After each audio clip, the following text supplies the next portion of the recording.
Les clips vidéo de Tonazé ont été supprimés. C'est ce que Tonazé m'a dit. Alexandre, bonjour, comment tu vas? Bonjour, je vais bien et toi? Ça va? Dans un souci d'équité, de transparence, j'ai décidé de checker aussi ton pool, de prendre ton pool pour savoir ce qui en est véritablement. Voilà. Est-ce que les clips vidéo de Tonazé ont été effectivement supprimés par tes soins? Les clips de vidéo de Tolanzé ont été masqués en raison de réclamations de droits d'auteur. Je les ai masqués dans l'attente peut-être que quelqu'un me contacte parmi eux pour qu'on puisse s'expliquer, trouver un terrain d'entente. Ce qui n'a pas été fait jusqu'aujourd'hui. Ok, là je comprends que les clips n'ont pas été supprimés. Non. Mais ici, sur mon plateau, Tonazé a été clair. Il a dit dans le contenu que les clips ont été privés. Et après, puisque les gens parlent, tu les as supprimés. Et là, je vois que c'est pas forcément la réalité. Non, ce n'est pas le cas. Alors, dans le cas d'espèce, qu'est-ce que tu reproches fondamentalement à Tonazé? Déjà, il faut revenir à la base. Tolanzé n'a jamais été renvoyé de mon label. Tonanzé n'a jamais été renvoyé. Il n'y a jamais eu une assise où le label ou mon équipe est dit à Tonanzé directement, Tonanzé, tu ne travailles plus avec nous. Il est arrivé un moment où j'étais en difficulté financière. Et je l'ai fait appel, je lui ai dit, Tonanzé, il n'y aura plus histoire de production. Je serai là comme un grand frère pour t'aider à réaliser tes morceaux. Mais je ne pourrais pas parler de production parce que ça nécessite beaucoup de moyens. Il faut investir dans le clip, il faut investir La promo? dans la promo et tout ça. Et moi, en tant que jeune qui se bat, je n'arrive plus à tenir parce que, entre-temps, autour de les artistes de peut-être de sa génération sortent des clips tout le temps. Et ils ont aussi envie de faire comme eux. Et moi, je n'en ai pas la capacité. Ce n'est pas une honte de dire que je ne peux pas sortir les trucs régulièrement comme les autres. Je ne peux qu'aller à mon rythme. Du coup, je lui ai dit que je suis prêt à lui faire ses morceaux comme d'habitude, à l'accompagner dans la promo sur les réseaux comme d'habitude. Mais on ne parlera plus de production parce que je n'aurai pas tout le temps les moyens d'investir pour faire de gros clips et de faire pousser sa communication sur le terrain. Et je lui ai dit ça. Bien après ça, on a collaboré sur plusieurs projets, dont son dernier projet qui était Weziza, qu'on a sorti un samedi. La dernière fois que je l'ai vu, c'était ce samedi-là, où il est venu me voir, j'ai récupéré le clip. Que je précise, j'ai payé la réalisation du clip. Mais tout ce qui a été logistique, il a géré. Tout ce qui a été logistique, habillement, sur le terrain, déplacement, il a géré, j'ai payé la réalisation. J'ai réalisé le morceau. Il est venu, on a lancé le morceau. Donc le lendemain, dans le but de faire la communication de ce projet, j'ai écrit sur ma page un texte qui est toujours là-bas. J'ai écrit sur ma page, Tonanzé, c'est un jeune artiste qui se bat et tout. Et c'était un test pour l'encourager et j'ai précisé dans le test que mon objectif a toujours été de voir des artistes indépendants et que je pense que Tonanzé est sur le bon chemin. Et pour moi, c'est une manière de donner d'ouverture aux promoteurs ou aux investisseurs qui peut-être apprécient Tonanzé et qui se disent, voilà, ce jeune, c'est un jeune qu'il faut encourager, qui ne viennent pas à lui, peut-être parce qu'il pense qu'il a déjà tout ce qu'il faut en fait. Vous voyez, je me suis dit qu'avec ça, les gens vont s'intéresser plus à lui, dire, bon, et si je l'aidais un peu et tout ça. C'était pas du tout dans le but de couper les ponts avec lui. C'était un message vraiment très affectueux pour encourager ce jeune qui se bat, vu que je l'ai pris depuis le début de sa carrière, je l'ai poussé jusqu'à ce niveau sans un franc. Tout ce que j'ai fait ça sans un franc. Et je n'attendais pas forcément grande chose en retour, puisqu'il n'y avait pas de contrat. Je n'ai pas fait de contrat avec lui parce que je les ai pris comme des jeunes que je voulais encourager. Moi, mon travail me suffit. En tant que beatmaker, moi, je gagne bien. Et tant que j'ai des artistes qui buzzent, moi, j'ai de la clientèle et ça m'arrange. Donc, l'objectif n'a jamais été faire du business avec ces jeunes. Ça a toujours été encourager des jeunes. Donc, après mon post, il a écrit sur sa page que d'après tout ce que j'ai écrit, qu'il a compris que je n'ai plus la tête à la production. Et quand j'ai lu le post, l'équipe et moi, le manager et tout, on s'est dit, bon, peut-être c'est une blague, pour pousser peut-être parce que sur les réseaux, parfois on crée des buzz. Peut-être qu'il va nous écrire par la suite pour dire que non et tout ça. On est resté là 1, 2, 3 jours, 4 jours. On n'a pas de ces nouvelles. Dans la semaine, il a sorti un nouveau son ailleurs dans un autre studio. C'est comme ça que Tonazi est parti de chez moi. Ok. J'aurais pu allumer la caméra venue sur les réseaux et dire, voilà, il est parti de telle sorte. Je me suis dit, non, je ne vais pas faire ça parce que je ne suis pas là pour détruire, en fait. Je ne suis pas là pour le combattre. Et je suis resté silencieux, je l'ai observé. Il a sorti d'autres sons, il a sorti un album.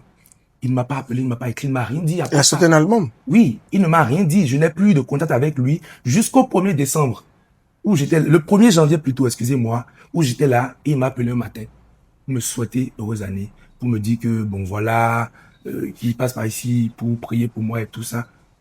Malgré qu'il est parti sans qu'on ne l'ait rien dit et qu'il a fait tellement de posts pour nous viser, je l'ai répondu gentiment, il peut en témoigner. J'ai dit, Dieu va te bénir. Vous comprenez, j'ai tout laissé. Je me suis dit, je les combats même pas. Je n'ai même pas le souci. Mon souci, c'est comment faire pour faire évoluer mon studio. Donc, il m'a appelé, alors qu'au préalable, il avait dit que je l'avais bloqué. Il avait dit sur les réseaux que je l'ai bloqué de partout. Je reconnais que j'ai bloqué leur compte sur Facebook et TikTok.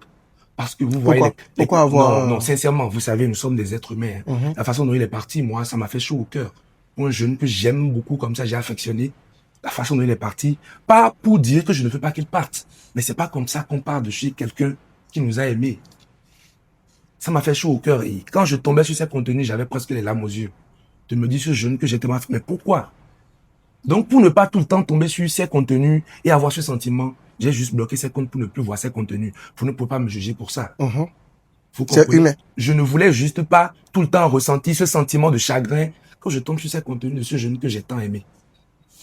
C'est pourquoi je l'ai bloqué sur les réseaux. Mais sur mon WhatsApp, je ne l'ai pas bloqué. Sur appel direct, je ne l'ai pas bloqué. Il connaît mon studio, mais il est parti comme ça. Vous voyez?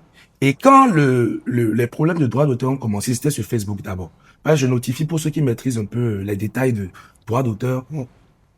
Lorsqu'on veut distribuer des morceaux, on a la possibilité de choisir Facebook, TikTok et toutes les autres plateformes. Donc moi, j'ai toujours l'habitude de décocher Facebook. Parce que sur Facebook, je suis très actif. Et quand tu postes sur les plateformes légales sur Facebook, quand tu postes les vidéos, ça demande les droits d'auteur. C'est chaud. Du coup, moi, quand je distribue mes artistes ou les sons que je produis, je ne mets pas ça sur Facebook. Et pourquoi j'ai dit que c'est eux? Je peux me tromper. Mais c'est juste après le départ que ces vidéos commençaient par demander les droits d'auteur sur Facebook et ensuite sur YouTube. Du coup, sur Facebook, ça me donne 3 choix. Ça me demande de déclarer litige, supprimer la vidéo ou faire une réclamation. Et j'ai toujours l'habitude de faire déclarer litige. Mais ça revenait tellement et j'ai constaté que mes contenus ne prenaient pas, que j'ai supprimé sur Facebook et j'ai fini par masquer sur YouTube. Me disant que peut-être quand ces jeunes vont tomber dessus, ils vont peut-être me contacter, me dire, ah, qu'est-ce qui n'a pas marché? Je vais leur dire, bon, j'ai constaté tel. C'est pour ça. Si vous pouvez tout régler, je remets les clés. Je me suis levé un matin, j'ai vu le post où il a écrit, le grand frère a supprimé tous mes clips. Ils ont supprimé tous mes clips postés, sauf le feat avec Brissette. Après, ils ont rectifié. Ok. Et dès que j'ai vu ça, je me suis dit dans ma tête, bon, là, c'était pas supprimé. Là, maintenant, bon, voilà, dans ma tête, c'est que c'est supprimé. Et je suis resté calme jusqu'à ce que je tombe encore sur le podcast avec vous, où il parlait et tout ça. Et jusqu'à présent, personne d'entre eux ne m'a contacté. Enfin, moi, ce que je voudrais te demander, est-ce que dans le cas d'espèce, si t'es petit, parce que ce sont tes petits, et décident de revenir à la maison, essayer de trouver un terrain d'entente, est-ce que tu aurais l'amabilité de rendre public à nouveau ces clips? Ils ont dit que c'est supprimé. J'ai considéré dans ma tête que c'est supprimé. Non, là, les gens beats, là, on se parle entre frérots, et je te demande si ils font profil bas, ils reconnaissent le tort, est-ce que tu auras l'amabilité de restaurer ces contenus pour le grand public? Les contenus sont là. Je dirais que mon objectif n'est pas de détruire les artistes. Et c'est des jeunes que j'ai affectionnés, que j'affectionne toujours, que j'ai poussés avec toutes mes forces. Du coup, je ne gagne rien à supprimer leur contenu. Il faudrait juste trouver normalement un terrain d'entente par rapport aux droits d'auteur. S'entendre et comprendre ce qui se passe. Et si je ne suis plus menacé, pourquoi pas? Ok. Je pense que la porte reste ouverte. Quand j'ai parlé avec Tonazé, il m'a dit qu'il n'a pas enregistré ses chansons sur les plateformes légales. Ok.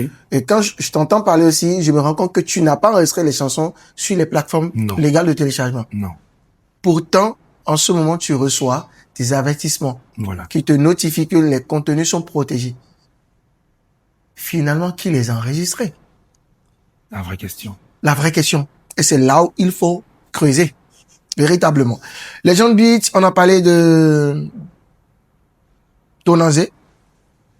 On va parler de Tonazé, ça va parler de Djekomo.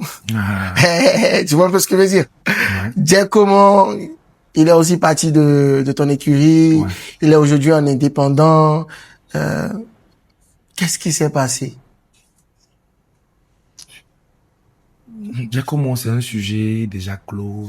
Je n'aimerais pas revenir, mais je vais briefer. En résumé, c'est pas pour créer de la polémique, Voilà. c'est En juste résumé, pour... je pense que c'est un jeune que j'ai rencontré, que j'ai aidé, comme vous l'avez tous vu, et qui m'a apporté beaucoup de lumière. Je lui ai apporté aussi beaucoup de choses. Et arrivé à un moment donné, je pense que la collaboration est devenue difficile parce qu'il a commencé par prendre de l'âge, par découvrir beaucoup de choses. Et il a fallu que je le laisse partir pour le permettre d'évoluer. Super. Et je l'ai accepté et je lui souhaite le meilleur. Super. Aujourd'hui, si tu as quelque chose à dire à tes petits Tonazé et Djekomo qui grandissent et découvrent beaucoup de choses désormais, en tant que grand frère, qu'est-ce que tu auras à leur dire pour la suite? Tout ce que je leur dirais, c'est de se concentrer sur le travail et d'oublier les polémiques parce que vous savez, nous sommes dans un showbiz où on a tendance à fonctionner sur les coups de buzz, les polémiques. Et les polémiques ne sont pas forcément positives. Elles sont pour la plupart du temps négatives et elles détruisent la carrière des artistes. Du coup, après leur départ, je pense qu'ils s'en sortent bien. Je prie pour qu'ils aillent plus loin. Il faudrait qu'ils arrêtent de chaque fois revenir sur des détails qui pourraient peut-être créer trop de polémiques, qu'ils se concentrent sur leur carrière et évoluent. Comme je le fais d'ailleurs. Je suis très concentré sur le studio et je me bats. Donc ils devraient faire de même et oublier en fait tout ce qui est problème, polémique, les gens ont dit ci, les gens ont dit ça, se concentrer sur leur avenir. C'est la seule chose qui pourra déterminer leur bonheur demain. Voilà. Je te donne mon avis personnel. Je vois que tu es beaucoup affecté par tout ce qui s'est passé dernièrement, de par tes poulains. Est-ce que dans l'état actuel des choses, tu penses encore produire de nouveaux talents? Sincèrement, honnêtement, j'ai pris la résolution de ne plus produire. J'ai pris la résolution parce que j'ai fait une expérience, mais je vous dis que j'en ai beaucoup souffert. Je n'ai pas j'ai pas gagné financièrement. J'ai gagné en visibilité. En notoriété? Oui, je le reconnais. Mais financièrement, ça a été des périodes très difficiles. Il fallait se sacrifier pour que les artistes soient quand même à la page. Et derrière ça, on souffrait beaucoup. Vous comprenez? C'est-à-dire, les gens dans le studio, ils réalisent des morceaux, ils gagnent de l'argent. Mais quand ils gagnent de l'argent, ils réinvestissent dedans. Je sais pas si vous comprenez. Alors qu'avec les artistes qui viennent à moi, je peux réaliser un morceau, te prendre 150, 200 000 francs, je te fais une vidéo, je pose ça, buzz, j'ai pris mon argent. Et ça continue de buzzer, je continue de créer de l'interaction. Même bien sûr. Mais moi, j'ai choisi prendre une ou deux, trois personnes pour les mettre en avant. Mais ça m'a pas trop profité financièrement. Donc aujourd'hui, si je dois parler de production, sincèrement, je ne suis plus prêt à le faire parce qu'il faut commencer. Moi, généralement, je prends des gens qui ne sont pas du tout connus. Je les ramène à un niveau d'artistes connus. C'est pas comme prendre un artiste qui a déjà au moins une renommée et tu commences par le produire. J'ai jamais fait ça. Du coup, c'est difficile de prendre quelqu'un que personne ne connaît et le ramener à un niveau où on le connaît. Sincèrement, je suis plus prêt à faire ce chemin de croix. Je ne suis plus prêt.